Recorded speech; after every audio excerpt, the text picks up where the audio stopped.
So hi, this is Michelle, and this is the next episode of Not a Standard. Today we have a special guest on this podcast, Joyce Kahng. She's a mom of a 2-year-old boy, a wife, a practicing cosmetic dentist practice owner in Orange County, California. She's also a content creator posting regularly on YouTube, TikTok, and Instagram. And fun fact, she's also the dentist I chose for myself in California after following her for years. Yep, I chose my dentist through Instagram, and I'm just so thankful as it's somebody I really trust. Finding a new dentist is so hard. So with that being said, I'd just like to welcome Joyce to the podcast, and if you're okay with it, I'd just like to get started. Yeah, thank you so much for having me. Yeah. Isn't that so crazy how we connected on Instagram and then now I see you in real life? Yeah, it's awesome though. I love it. I love it too. So if you can you tell a little bit about your story and what inspired you to become a dentist? Oh, I feel like I have a very typical story for dentistry. My mom was a dentist. I do feel like a lot of dentists in my generation had parents that were dentists. It was just one of those professions. My mom is now retired, and I did not take over her practice. I decided to go down my own path and do something else, but I did open my own practice, and it's mostly cosmetic and restorative. And I don't think I'm as business oriented as my mom. So I sort of see patients one at a time, and that's how I like it. Yeah, I love that. So how are you able to go from dental school to owning your own practice? Because I feel that's kind of crazy and intimidating just thinking about it. I actually never wanted to own a practice, and it's my mom's fault. I just saw her, she was working and grinding so hard for her business, and she missed a lot of milestones, I think, for her children. Mm-hmm. And I was on the receiving end of that. I don't have any resentment towards her. I'm very close to her, but my sister has a little bit of resentment towards her. And I just saw, I just felt like there has to be a way where I can do dentistry but not be so consumed. Now, fast forward, I actually do own my own practice. I tried to associate for years, but I could never find a situation that I truly loved being in, because when you work for someone else, they tell you how to do dentistry. And I feel with dentistry, it really varies. It's not just you drill a hole in a tooth and you fill it with white stuff. If you care enough, it can get very complex. So I needed to work for myself, and that's why I ended up opening a practice. Not because I knew what I was doing, but because I knew I had to. Yeah, I remember seeing that you were 23 years old when you started. Yeah. Yeah, did you ever struggle with imposter syndrome? For sure. What's so crazy is that now, because of the branding and stuff that I've done on Instagram, people come to me knowing what I look like and they choose me. But when I first started practicing, again, I was 23 years old, and I'm Asian. I don't know if people are actually watching this, but I'm Asian. So when you're Asian and you're young, you look very, very young, and you look young for a really long time. So even when I was 27, I opened my practice. People would ask me, did you just graduate from high school? And I'm actually, no, I've been practicing for a while. But it's really hard because I would walk into the room and people would literally be that girl's not going to be my dentist. They would just walk out, and they would want to be treated by another associate, maybe one with a beard. And interestingly, sometimes I would be dude, that guy just graduated from dental school. I already have a few years under my belt. But you just never get the benefit of the doubt sometimes.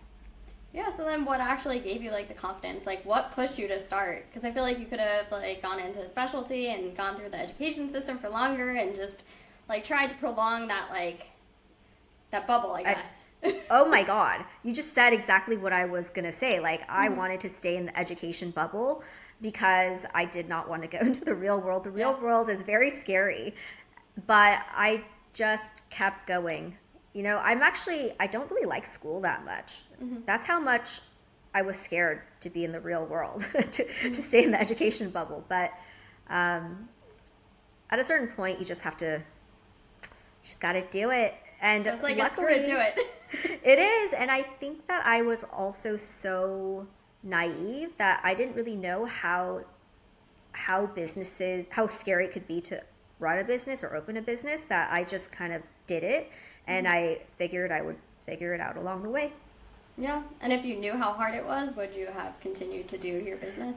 I don't know. I sometimes think about that, and I'm so grateful that I think if you live in like a little bit of naivete and a little bit of delusion, like actually beautiful things happen. Yeah, definitely.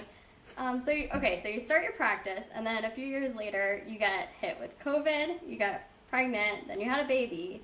And as someone who owns a practice and is a kick-ass business owner, I can imagine it was hard. So how did you balance being a new mom and being a dentist? Like, is there anything you wish you had done differently? I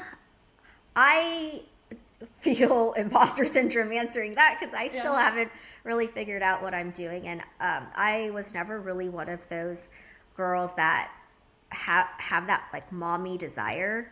You know, some people I meet and they have such a maternal instinct, and I can tell they want like 50 kids. But for me, I didn't really even, I knew I wanted kids eventually, but the more that I progressed in my career, and I won't blame it on my career, but personally I never felt ready when I thought that I would feel ready. So you think, oh, by the time I turn 35, I will feel ready. And that just kept not happening. And so it gets scary at a certain age. You're kind of like, okay, well, if I eventually do want to have children, when will I ever feel ready? And when do I pull the trigger on doing it? Because my maternal clock is ticking. Yeah, it's like now or never kind of. And then I think I talked to Byron. We were together for a while. Byron's my husband, but we were actually together for quite a while before we had children, and people would ask us, like, when are you going to have children? And it's not because we had a bad marriage, or we had a really strong marriage, but it's because of me. It's because I never felt ready, and he's the type of guy that won't ever force me. But when we had to start deciding, are we going to do IVF or like freeze eggs or whatever, then I told him, okay, no matter what, I'm going to start trying when I turn 34, whether I feel ready or not, because I know this is something that we both want. Eventually. And we got pregnant like right away, and that freaked me out. Yeah. I thought it was going to take a while because, you know, a lot of my friends go through infertility and things like that. I watch them, and it looks really hard. I see them really going through a hard time, and I thought that would also be me. Yeah. But I got pregnant right away on Cinco de Mayo during the pandemic. It's the way to do it. The way to do it. And I felt so bad because during Cinco de Mayo, I didn't know I was pregnant. We drank so much tequila because it's like pandemic times, and we both didn't have to work. Awesome. Yeah, so then you had the baby, and like, how did you balance it? Like, how did you do everything? How are you super mom? Oh, I don't know. You don't know? So the weird thing about having your first kid is that you don't know what to expect.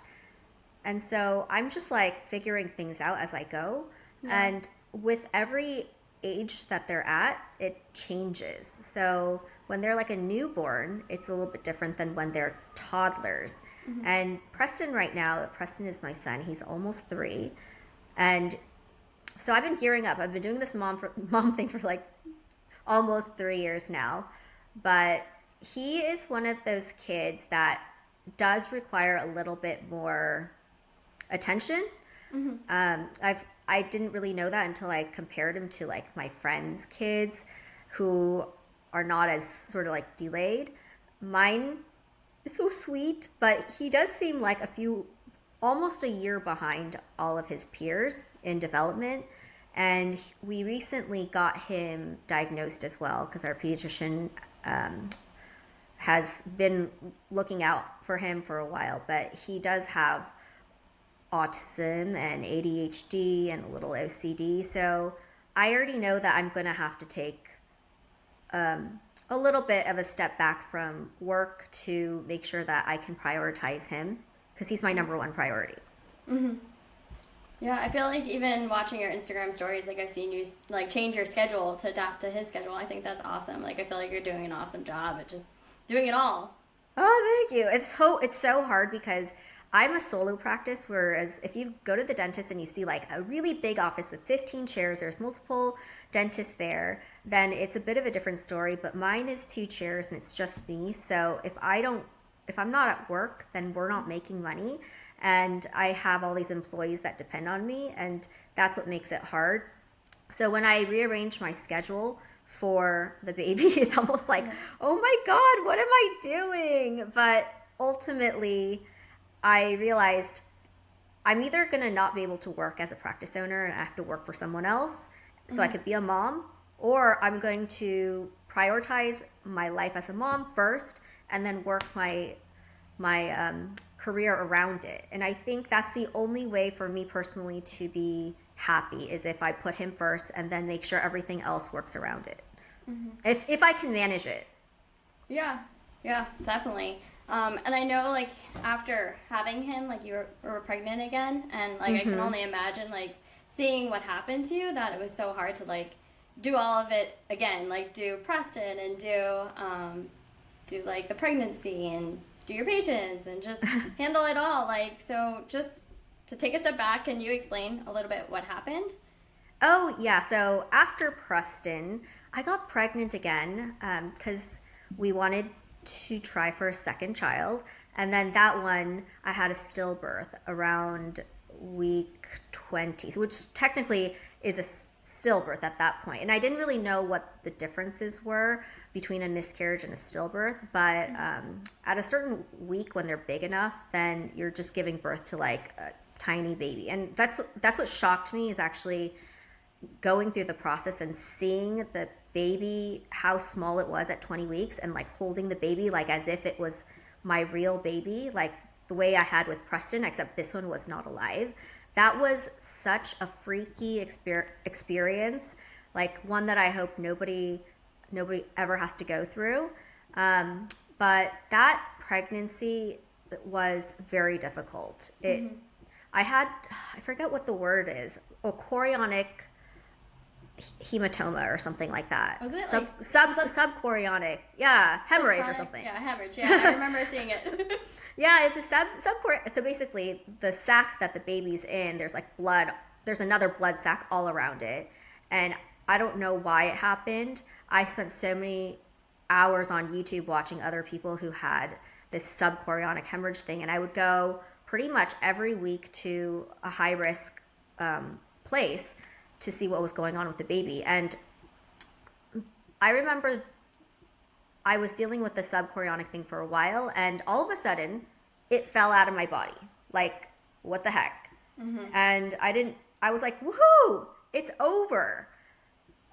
Little did I know, or little did any of the doctors know, that not too long afterwards, I think it's what triggered my stillbirth, because I think a little piece of it got stuck somewhere, and then that is what caused an infection or something. Because by the time I went in for the delivery of my second one, I was like almost in septic shock or something like that.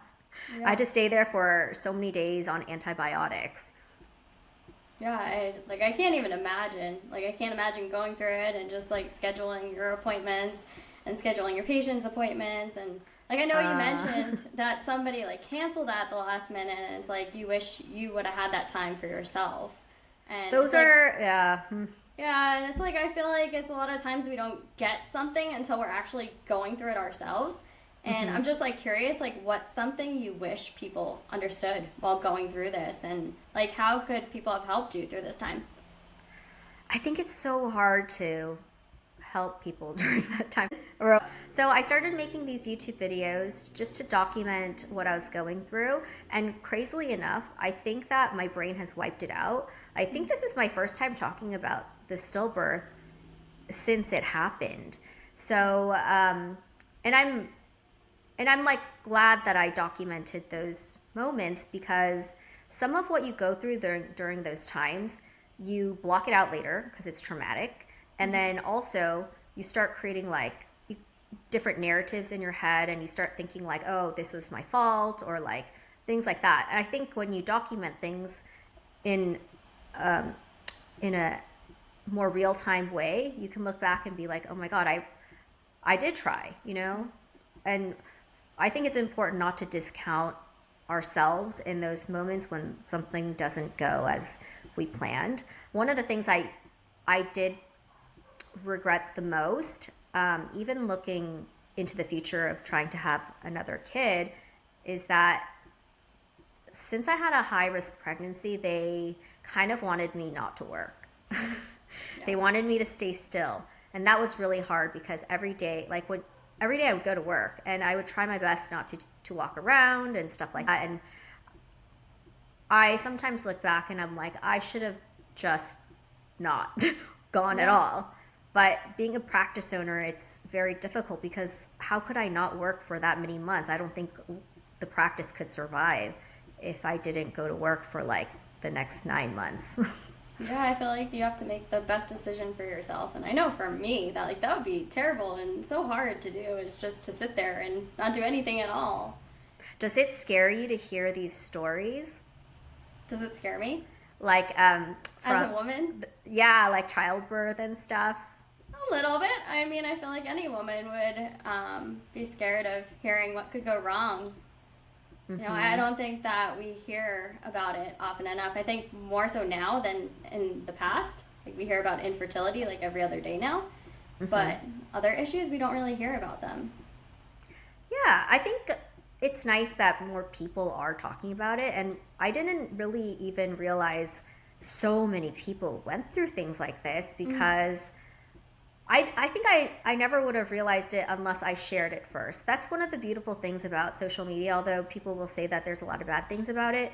If you're the first person to share, you open yourself up to like both criticism, but also a lot of positive interactions, because once you talk about something that's really vulnerable, people will be vulnerable with you. And I'm very grateful to the people that reached out to me during that time. Like, do you know Audrey Zhu? I don't think Dr. Audrey Zhu. She shared about that too. I remember seeing her post and thinking, oh my God, how horrible that is. Yeah. And literally the same exact thing happened to me. And then she reached out to me.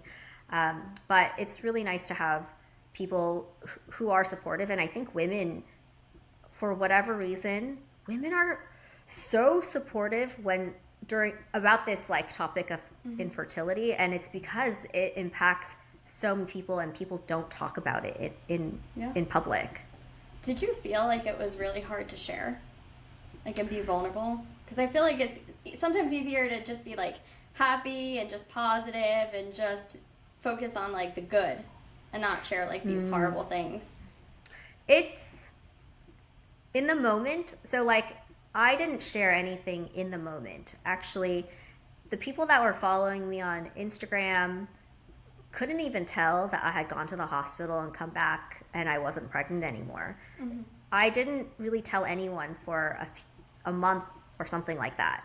And at a certain point, I realized I have to say something because patients would actually come to my office and ask me how my pregnancy is going. And I would like lie. And I would be like, oh, it's going good. But it's because I didn't feel ready to talk about it. And I think with social media, one of the things I've learned is you don't talk about anything that you're not personally ready to talk about. So when I did start to feel like, okay, I need to start talking about it, then you can decide like the degree of how much to talk about something.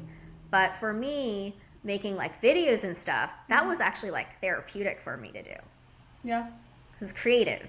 And I think it like sort of memorializes the experience with her. Otherwise, right now, like I said, I don't even remember. The second baby was supposed to be a girl. I don't remember a lot of those months because I wiped it out of my memory. And I feel bad because she was supposed to be like here and alive. Yeah. Does that scare you, like trying to become pregnant again, or? It kind of, at Actually, I didn't really think about the fact that the same thing could happen to me again. Like in my mind, I'm still like, oh, that was a freak accident. Yeah. But yeah, it does. Oh, no, it's okay. Because I actually talked to my husband about this yesterday. Yeah. Like, it's so crazy that you just asked me that, because I was asking him, do you think the same thing could happen to us again? Because we've been trying for like 5 months or something, and we still haven't gotten pregnant. And I actually told Byron this time around, I do not want to try forever. Yeah. Like, I don't know how much we both want the second one. We're very overwhelmed with the first one already. The second one we always wanted, but now we're like doing it and it's not happening. I kind of told him, I don't want to put my life on hold for forever. Like, we need to have a deadline so that we can kind of give it a go, do our best, and then be done. Like, imagine if I kept trying for 3 more years.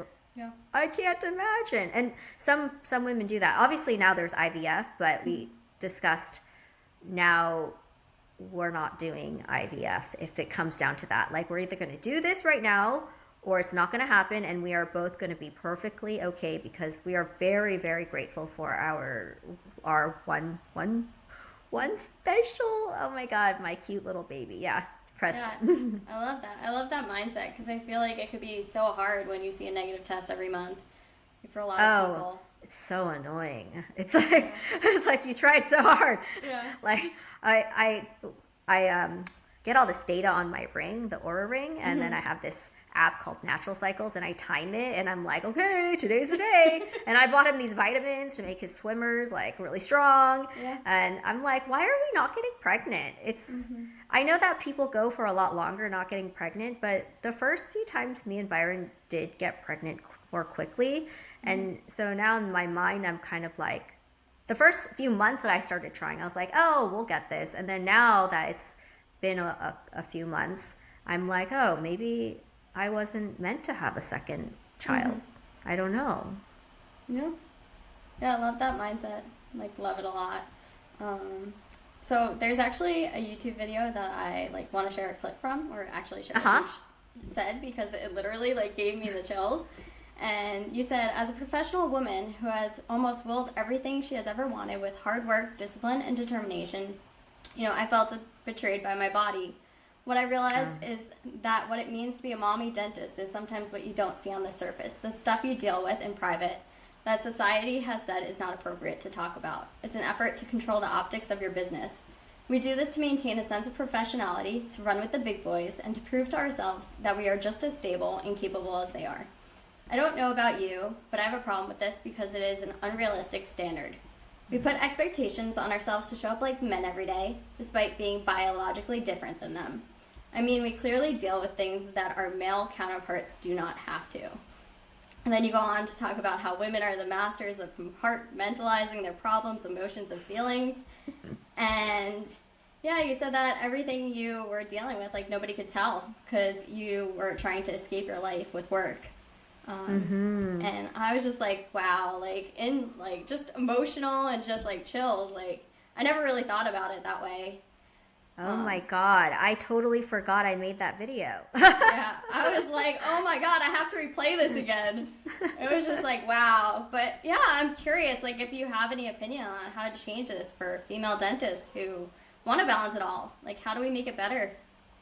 So I think my personal experience it might be a little bit different than just any female dentist, and it's because some dentists don't own their own practices, so they'll have a different experience. And for me, what I do is very much a dude's thing. Like, I'm in cosmetic dentistry, and traditionally, we all know, like, usually you think of like an older white male as a dentist, but in cosmetic dentistry, that is one of the most competitive specialties. It's not technically a specialty, but it's one of those very, very competitive specialties where what you learn is kind of like handed down. You don't learn it in school. Like, there's no dental student who's learning cosmetic dentistry very well in school, not enough to actually start doing it in real life. And it's like, I find that competing with men that are in this like competitive realm, I have to be 110% better than them. Like, I have to be more pristine than them. I have to have better bedside manner. I have to have better outcomes than them. I have to be like a pillar of stability. And when I can't, because emotionally and physically I'm going through something, it's very, very hard to deal. It's very, very hard to deal with, because then you start to have a departure from what you're showing on the outside to who you're feeling to what you're feeling on the inside. And when those two things are in harmony, I think you can show up as your best self. But sometimes if you feel differently on the inside and you're portraying something differently on the outside, you can't be that cohesive human being that you want to be, and you're just showing up as like a shell of who you are. And that's very difficult when you're supposed to be a high performing person. Is there like a way that we will be able to like share the way that we feel and just like unload a little bit as women? I think that a lot of people will handle it differently based on what they feel is like personal information. A lot of women don't share because it's actually so close to their heart, and they don't want anyone to know their personal information. I totally get that.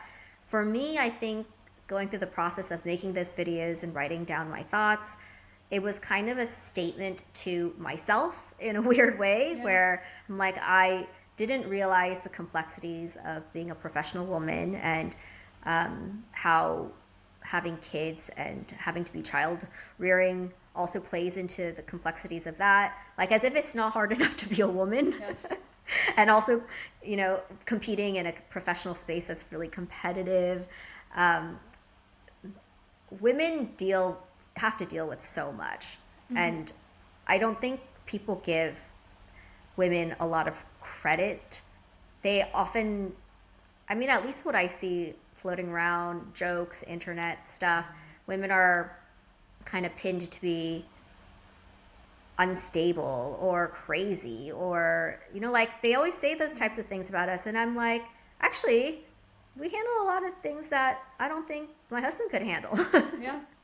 Yeah, but if we show it, then that's a problem, right? Oh, then we're crazy. I'm like, I'm crazy then, fine.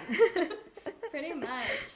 Yeah, it's just crazy because I just listened to a podcast, The Diary of a CEO, and they talk about how 80% of the persons with autoimmune disease are women, and they think that there's a link between repressing their emotions and having an autoimmune disease.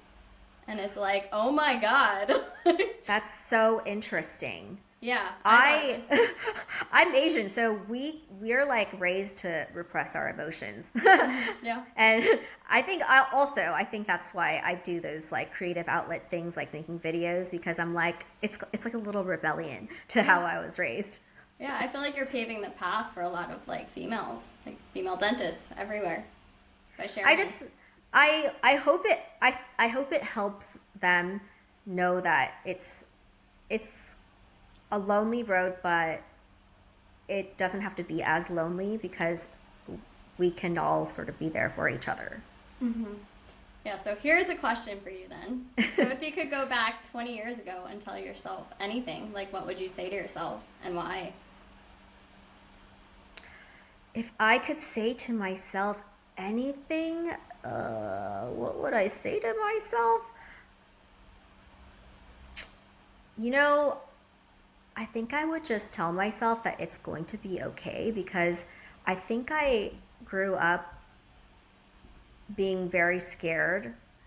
Like, I had a very good upbringing, very like great parents and everything, but I think I was always scared that I would fail. I would fail. Like, I would grow up and fail. I would have failed out of school. I was scared in dental school like every day that I was going to fail out. And meanwhile, I was doing fine in dental school. So it's like this, it's like what I tell myself all the time in those moments. I'm driven by fear of failure. And at a certain moment when I was an adult, I realized I have to change this narrative in my head, because that might have helped me get through school, but it's not going to help me like blossom as a practice owner, dentist, mommy, whatever. Like, it's not going to help me get to that next phase in my life where I actually want to excel and not be so scared of failure. Yeah. And I can relate to that. Like, I was terrified in college, and I was pre-med, and I ended up with a 4.0, but it's like, I was terrified that I was not going to do well. So I feel what's wrong with us? I know. I don't know. Perfectionism, I guess. Right? I think it is perfectionism. It's like, there has to be a name for it. It's too common for people to grow up feeling that they're going to fail and be scared of it when they're doing perfectly fine. Yeah. And I feel like that's why a lot of kids have anxiety today. It's like we put so much pressure on people to be perfect. We do.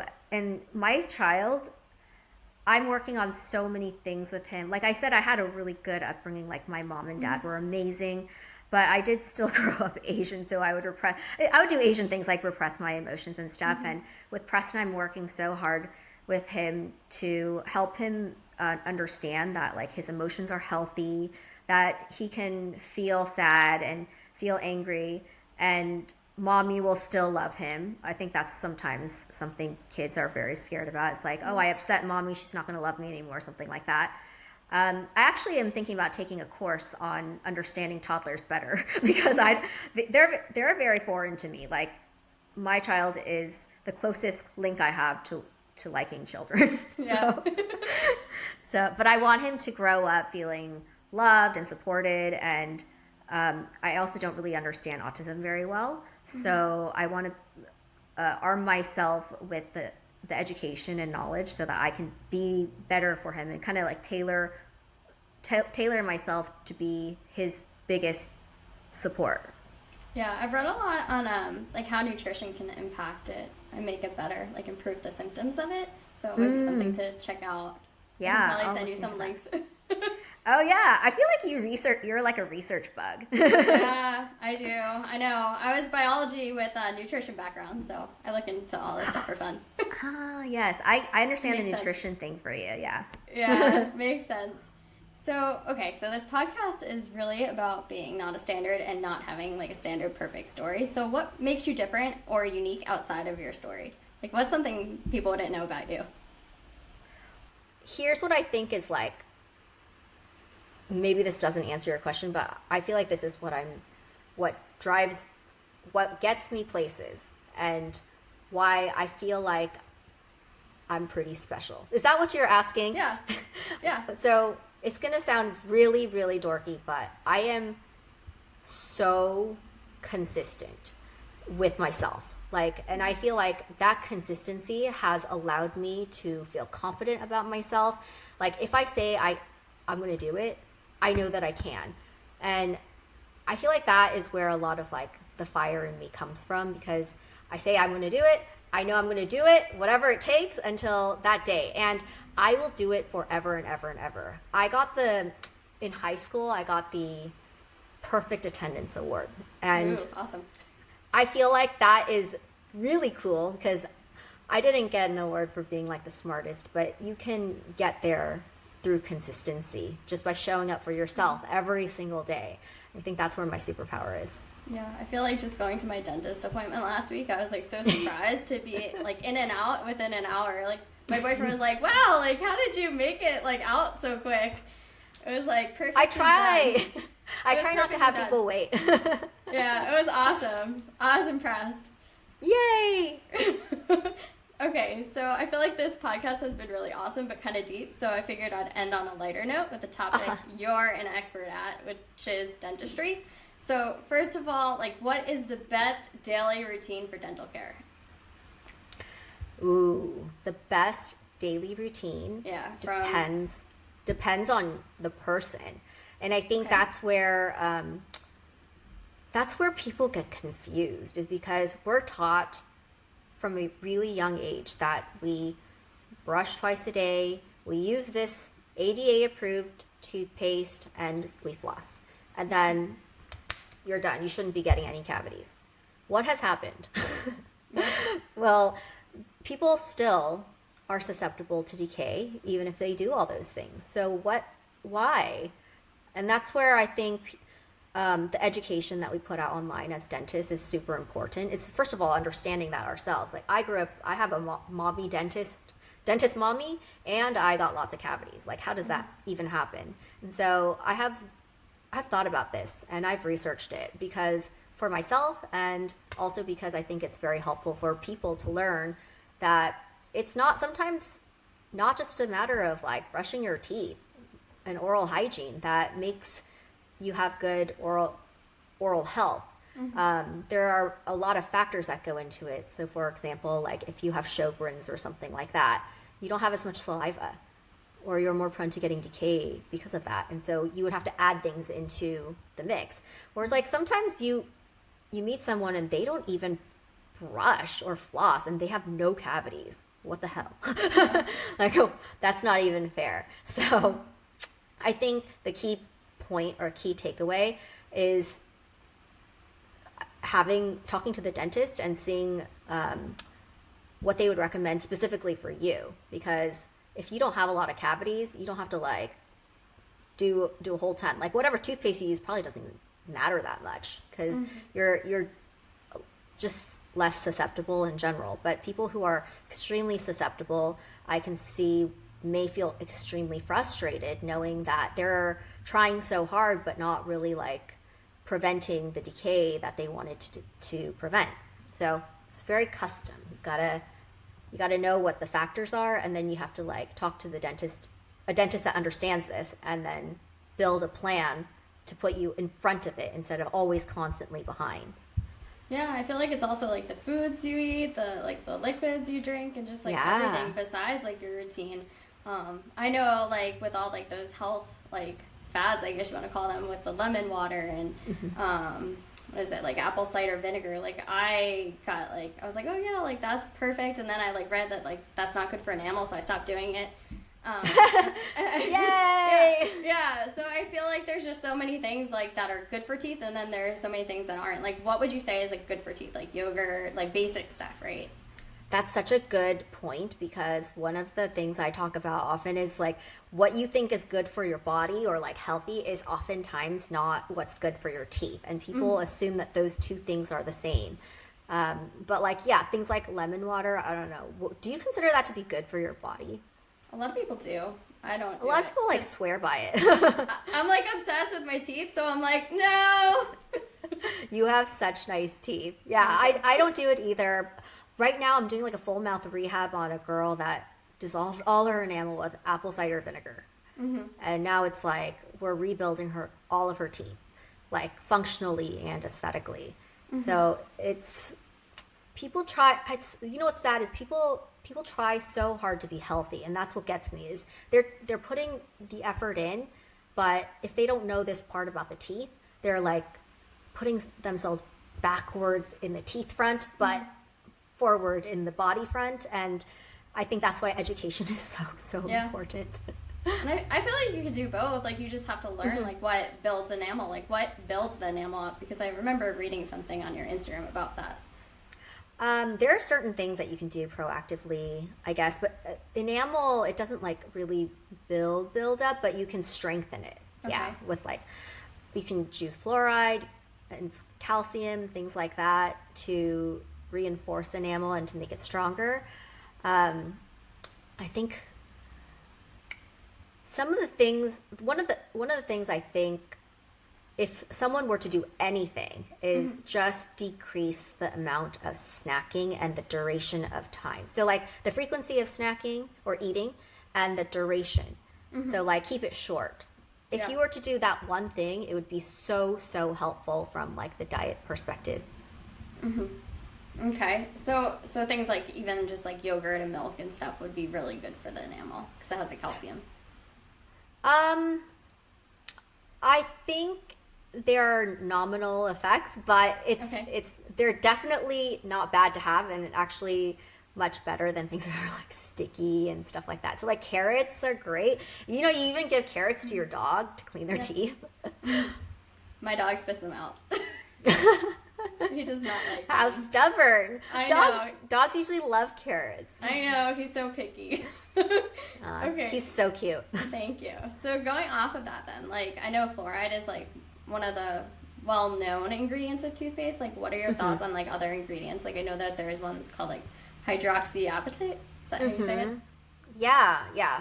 Fluoride is sort of like the gold standard because it's the most researched over time. And then recently, there are lots of people that really don't like fluoride. And I try not to be like, you have to love fluoride, because I do really believe that everyone has a right to choose what's right for their body.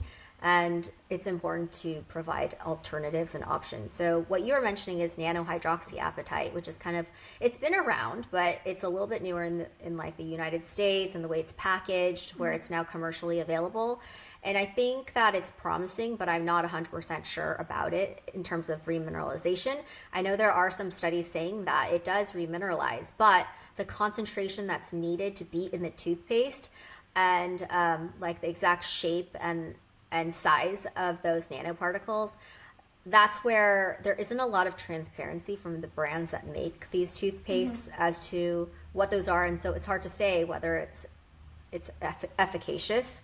But I am really, really hopeful. And anything that's new, it will eventually get studies done where we are able to see how it performs and then build on top of it. And that's what I'm excited for. So your personal recommendation would be choosing a toothpaste with fluoride if you can. If you need it. Like for me, I am cavity prone, like I mentioned. So I use like a high fluoride toothpaste at nighttime before I sleep, like a prescription. But I also use nanohydroxyapatite as well. And I use nanosilver as well. So I kind of do all of them. And I haven't gotten a cavity in a while. So you can get it under control. Okay, so then next topic, mouthwashes. Like there's 10 million mouthwashes to choose from, and it's like, I know some of them raise blood pressure or have just been studied for that, and some don't. So mouthwash, yes or no? And if yes, which ones?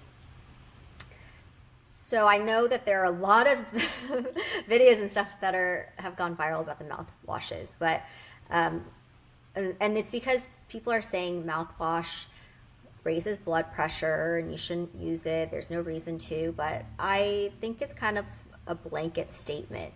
And so what we have to look at is like, number one, why are you using the mouthwash to begin with? Is it for fresh breath? Is it for cavities? Like, why are you taking this extra step to do and purchasing with your own money this bottle of liquid?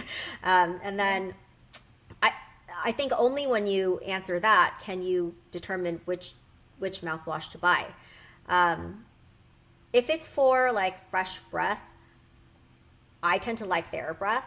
I do work with them over on TikTok, but I actually like them because I've tested their pH. It's not trash. Like I don't know if I'm allowed to say this, but I really hate Listerine, because Listerine is the one with the ADA seal, but it has a pH of like 2, which is super acidic for your enamel. It's horrible. It's worse than like just drinking lemon water every day.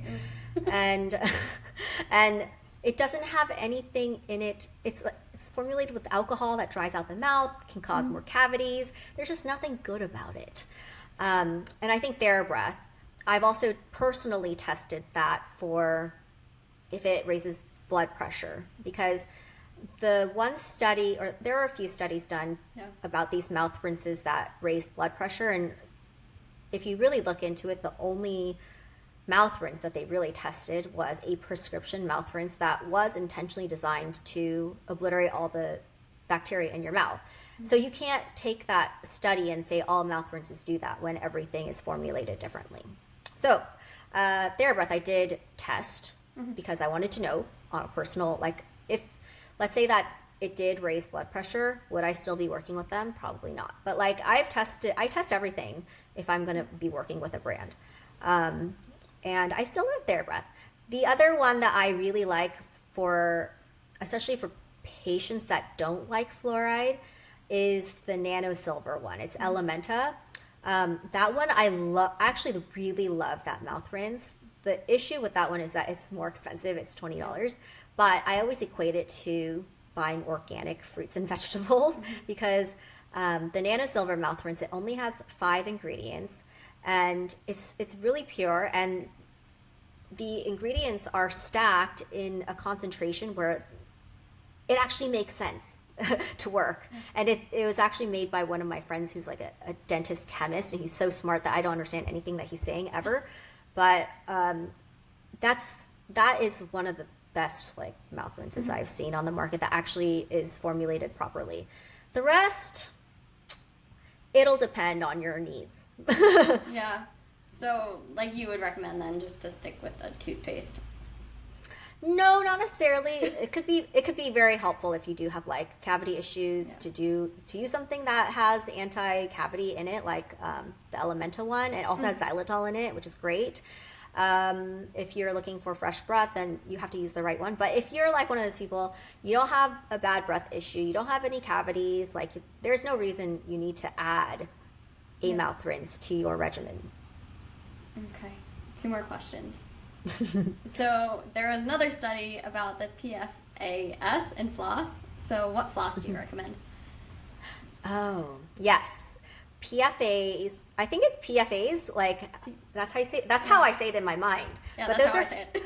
Those are like forever chemicals that are that coat your Teflon pots and pans, and they're linked to like a lot of bad diseases. I forget off the top of my head, but Glide floss has been linked to that, and so they're being sued right now for coating their floss with PFAs, which makes sense because if you ever use Glide, it's like slippery, like a pot, like Teflon pots and pans.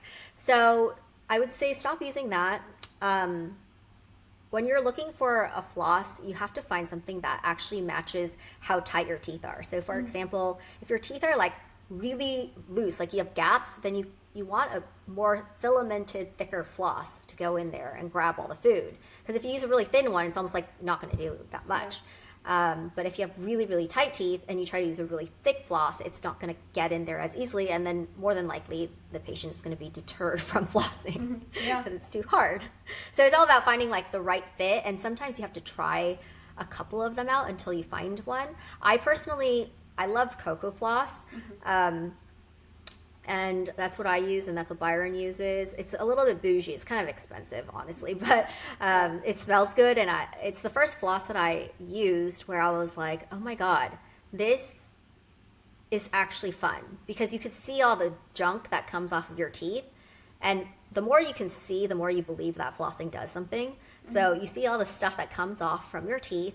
And then it also smells nice, and it feels more like a beauty product than like a drugstore floss. So I love that because I believe in making things fun for myself if I can.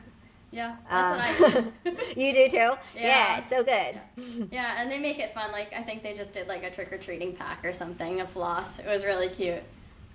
Yeah, they do such a good job with their branding. Like, I think they are very cute. And actually, the girl that started Crystal, she and I went to dental school together, but I didn't know her at the time because she was a year above me. And recently I connected with her through Instagram, and she lives near me now. She moved near me. Yeah. So she asked me, and I actually did invest like a very, very, very small amount just to show support of their brand. But they are, I think, going to kill it because they just made something so fun. I wish I could invest like way more, but I don't have the money for that. Yeah, cocoa floss is great, but expensive. It is. And I'm like, well, and I actually do a promo code thingy on Instagram that gives people a discount, and then I don't get money from that. I get cocoa bucks from that, so I can buy myself more floss. That's awesome, though. Yeah, that's even better, though. It is. I'm like, when I get those cocoa bucks, I'm like, yay, we're all flossing. Yay. Okay, last question. Where can everyone find you? I am on Instagram at Joyce the Dentist. I would say I'm the most active there. I'm also on YouTube, Joyce the Dentist, TikTok, Joyce the Dentist. I'm like everywhere a little bit, but mostly Instagram. Instagram's my favorite. Yeah, your YouTube is awesome too. Oh, thank you. Yeah, lots of educational stuff on YouTube as well. Yeah. I only knew you from Instagram, and then I checked out. I'm like, oh my god, this is amazing. Like, why didn't I see this ever before? Oh, yay, thank you. Yeah. So I just wanted to leave with something you mentioned in an article you were featured in called She Can Be Both. You said, I never wanted to own a practice, but I opened it because I had to. I didn't want to be a dentist if I didn't do it my own way. And I just wanted to share this because I feel like no matter what your profession is, you know, it's really about living life your own way, and it's about following your heart and doing the hard things, dealing with hard things, and just becoming better every day.